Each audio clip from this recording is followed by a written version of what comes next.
Entrò in funzione nel 1924 e per gli esperti del ramo fu la prima centrale termica insieme a quella di Portovesme a utilizzare il carbone sardo del Sulcis.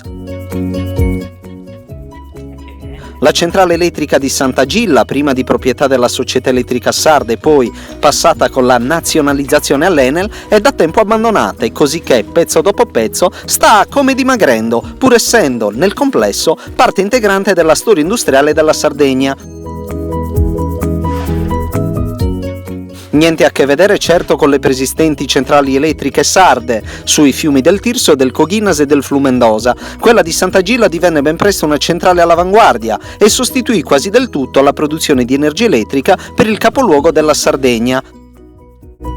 E invece per questo sito, nel quale lavorarono centinaia di operai, tutto tace.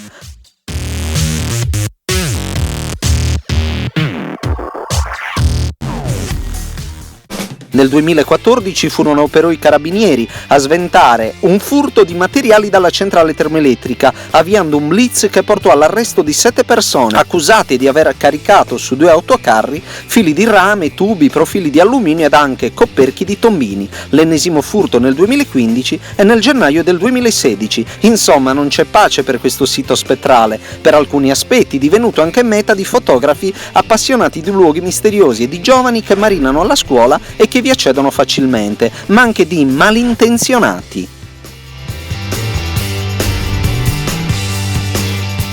Sarebbe infatti auspicabile un'opera di valorizzazione dell'intero compendio, tra la bellezza della laguna circostante e questa cattedrale che si specchia in un deserto d'acqua. Chissà se le luci al suo interno si riaccenderanno magari per un futuro all'insegna della cultura e del turismo, o magari della storia e dell'occupazione.